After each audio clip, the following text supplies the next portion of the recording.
Salut à tous et bienvenue dans cette vidéo qui sera sûrement la plus dislike de la chaîne. Depuis quelques jours, je reçois énormément de commentaires négatifs de la part de la communauté de Raptor Dissident suite à cette dernière vidéo. Pour celles et ceux qui ne connaissent pas Raptor Dissident, celui-ci est un youtubeur polémiste qui s'attaque à des sujets aussi variés politiquement que les féministes. T'es un homme normalement constitué, ton instinct primitif va être soit de gentiment lui dire d'aller se faire foutre, soit de punir son insolence en lui ébouriffant d'une claque humiliante ses cheveux mal coiffés. Les manifestations étudiantes. À Nantes et à Toulouse, les PD et les tarlouses, agissant cagoulés, ont cru bon de tout péter. Alors on a eu le droit à une horde de victimes avec des bannières au slogan de fiottes sans aucun sens. Nuit debout. Quand on voit vos têtes d'imberbe avec vos duvets de moustache en construction là, forcément on a envie de vous niquer et d'abréger votre traitement au Roaccutane en vous éclatant bien comme il faut votre acné sur la gueule à coups de bâton. Ou encore les attentats. Alors qu'il a juste écrit un statut de merde rempli de conneries et de phrases mêleuses de gros PD. On a donc pu assister à une gigantesque parade de fils de pute sur tous les réseaux sociaux. Comme vous avez pu le remarquer, son style est très agressif, vulgaire et sans nuance. Et pour ceux qui me reprocheraient d'avoir montré des extraits hors contexte, j'invite celles et ceux qui ne connaissent pas la chaîne à la regarder sur YouTube ou sur Facebook. De plus, le mec considère que son travail s'inscrit dans une guerre idéologique. C'est pas moi qui le dis, c'est lui. Alors quelle guerre idéologique me direz-vous? Je sais pas trop, mais quand je regarde ses abonnements Twitter, les deux seuls sites d'information qu'il y a, c'est Égalité-Réconciliation, tenu par Alain Soral.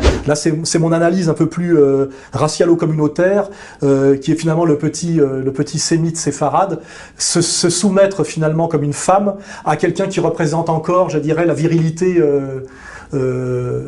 arienne, d'une certaine manière, même si elle est slave, vous voyez. Et le journal L'Insoumis, ouvert en 2016, qui a plutôt une ligne souverainiste. Donc en termes d'échiquier politique, on est plutôt sur une droite forte, conservatrice. Je ne mets aucun jugement de valeur là-dessus, ne me faites pas dire ce que je n'ai pas dit. Le Raptor a le droit d'avoir ses opinions politiques et de les dire. Mais cette information est intéressante pour la suite de la vidéo. Bref, pourquoi je vous parle du personnage, me direz-vous? Parce que celui-ci m'a accusé publiquement de faire censurer ses vidéos, moi et d'autres, l'une sur le féminisme avec Marion Séclin et l'autre sur les social justice warriors. Voilà ce qu'il a dit. Un extrait. Quand vous avez gagné par forfait parce qu'on a effacé tout ce que j'avais dit, vous avez jubilé. Et se réjouir d'avoir gagné par forfait, c'est assez lâche. Surtout quand on a soi-même œuvré à mettre l'adversaire sur le banc. Alors qu'est-ce qu'on me reproche dans cette histoire? D'avoir partagé une vidéo sur mes réseaux sociaux le 14 octobre, et la date est très importante, la vidéo d'un certain masculin singulier, un autre vidéaste. Dans cette vidéo, celui-ci s'amuse à tourner en dérision le discours du Raptor Dissident, et ça lui a pas fait plaisir, ainsi qu'à sa communauté. Faut savoir que le mec, il a peur de rien, quoi. Le mec, il a peur de rien, il a de l'audace, il tape partout, il fait les femmes, il fait les féministes garçons, les féministes filles, les mecs qui ont des corps de filles,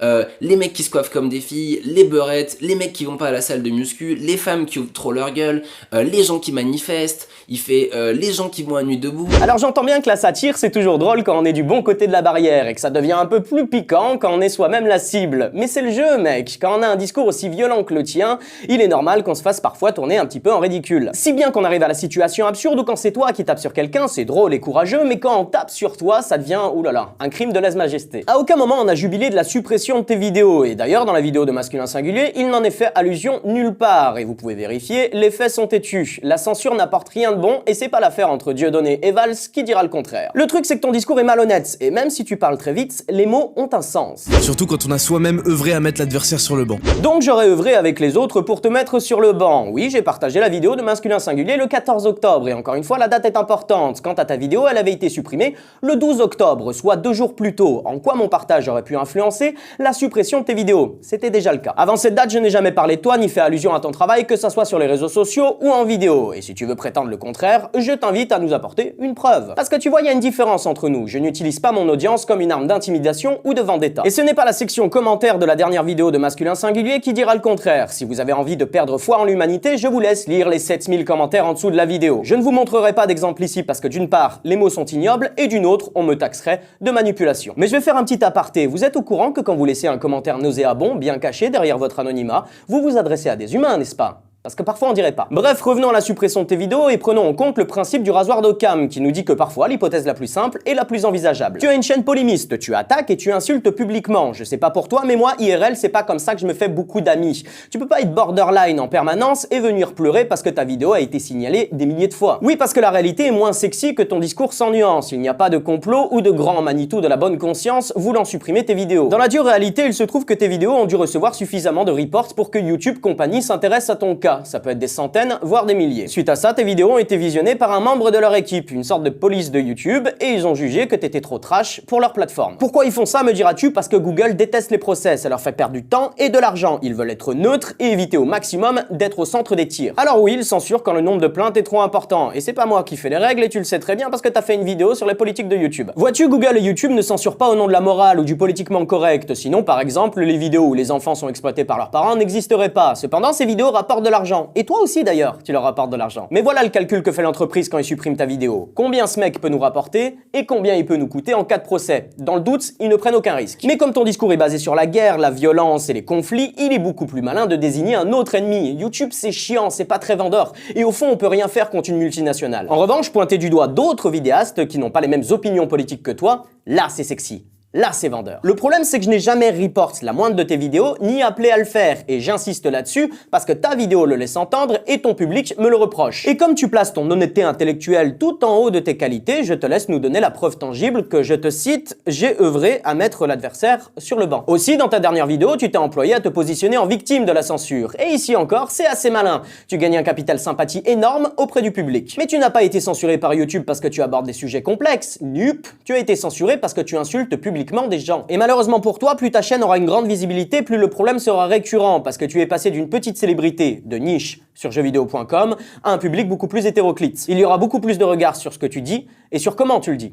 Bienvenue dans le monde médiatique. En soi, personne ne t'enlève le droit de t'exprimer avec ton prisme politique sur certains sujets. C'est la fameuse liberté d'expression qui m'a été reprochée de ne pas respecter suite à ta vidéo. Mais comprends-moi bien, si tu veux insulter la terre entière et n'avoir aucune conséquence derrière, je t'invite à déménager sur YouTube. Et c'est ici tout le paradoxe. Ton programme s'est construit autour de la violence verbale, et comme tu peux le constater, ça fonctionne très bien. Mais c'est cette même violence démesurée qui te posera problème sur YouTube. Soit tu deviens plus cool et tu perdras une partie de ton public, celui qui veut du clash, soit tu continues et tu te feras mitrailler ta chaîne à la manière de ton ami Valek. Parce que je te ferai pas l'affront de penser que tu es stupide. Au contraire, tu as très bien compris comment fonctionnait Internet, le public d'Internet et ce média en général. Tu as compris depuis longtemps qu'on ne galvanise pas une audience avec un discours nuancé. Ton truc à toi, c'est d'avoir des ennemis, de les désigner, de rouler dessus et de passer à autre chose. Et tu sais, avec cette méthode, tu vas avoir plein de vues. Tu vas même cartonner. Aujourd'hui, tu as trouvé avec moi ta porte d'entrée dans le monde merveilleux du clash. Tu me mets en avant dans ta vidéo, je suis même le commentaire central, bien plus gros que les autres. Et ce n'est pas un hasard, le montage, ça me connaît. Même sur la vignette, mon visage est plus gros que les autres. Tu n'aimes pas ce que je dis dans mes vidéos? Super. Tu n'aimes pas mon orientation politique? Parfait. En revanche, ne m'accuse pas publiquement de choses que je n'ai pas faites pour asseoir ton idéologie, ton discours et ton plan de carrière. Si bien que maintenant, ton audience pense que je suis un censeur, un dictateur de la bien-pensance. C'était habile, je dois l'admettre. Aussi, j'ai bien conscience que répondre à tes attaques va servir tes intérêts, mais ne pas y répondre l'aurait fait aussi, c'était un choix impossible. Mais je me suis employé à répondre, c'était une question d'intégrité. Je suis navré si je t'ai ennuyé pendant cette vidéo, je ne suis pas parti sur le terrain de l'insulte ou de l'attaque personnelle. Je ne réponds pas à la violence par la violence ou le mensonge par le mensonge. Choisis ton préféré. Et une dernière chose à l'attention de ton public, ce n'est pas parce que je n'aime pas ton discours qu'il faut me ranger automatiquement dans l'extrême inverse. Le monde n'est pas binaire ni manichéen, il n'y a pas les gentils d'un côté ni les méchants, il n'y a pas les dissidents d'un côté et les social justice warriors de l'autre.